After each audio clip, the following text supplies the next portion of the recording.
So this guy here is kind of interesting. This is a seed-grown Ace of Spades, and it's just insanely velvet. If you don't know the lineage of Ace of Spades, it is not a species. It is a hybrid selected from a Hawaiian grower that created it, but the lineage is completely unknown. So anytime you self an ace, they're never going to look the same, right? Every time my ace flowers, she drops everything, and she's been doing that to me for 5 years. So that's your lovely Ace of Spades. She's starting over. I've actually got 3 that look the same. Anyway, so this is a seed grown from the green ace. Now here's our lovely dark Ace of Spades, and these are both respective seed grown off of it. Isn't that gorgeous? So, Wow. That one's my favorite.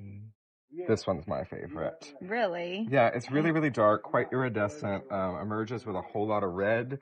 Often if you see coloring in the sinus and in the geniculum back here, you're going to see that color pretty strongly through emergent. So it's just like super maroon. So that's really cool. This is Portale. First time I've ever gotten seeds on her. Well, I guess this will be the second time, but Portale is a fun one. Does Portale tend to be the dominant, like when it's the mom? I just got my first batch of seeds on it. Typically with anything that you're breeding, the seed parent is often going to be the dominant, unless you have a very strong genes on it. Like if you use Forgetii, that's very strong. If you use any crystal reds, that's usually pretty strong. That's going to showcase through. Now down here, this is a great hybrid by Silver Chrome. This is Dark Ace of Spades crossed with Silver Chrome's Papillominum. And Bill was very limited with what he would release from this, so I got the ugliest from the batch. And I was like, well, damn, she's pretty cute. I don't even care if she's ugly. This is Black Beauty by Barry Schwartz. Mine is a direct clone of his. Barry doesn't know who it is, but Pap lineage is all that's known. That's kind of been reiterated over the years with the really strong posterior veins and more of the, lobes, posterior lobes, and the vertical venation. His is much bigger. Great story. I'm full of them.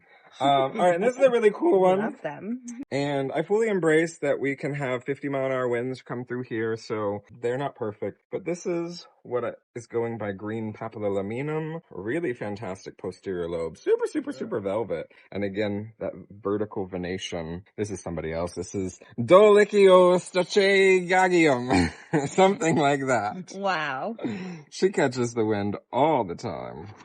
But yeah, so this has been a really fantastic one to breed, and as the seed parent, it's really carrying the traits of all of that green with vertical venation. And it's keeping the larger lobes also? They're not there yet. I don't ever really have the luck to get things too big. They always sell before, and I try to limit myself to only keep 1 per batch. Here's our Michelle. This is my clone of Blue Velvet from Barry. Oh my God, that's gorgeous. Yeah, he gave me a bunch last time I went to visit him. She's been in that pot. So this is a clone from his. Mine too are clones, but I do use offspring to breed again. But she's been in that same pot since like 2017. Wow. She's having a real tough time. She looks great. So she fell during the hurricane.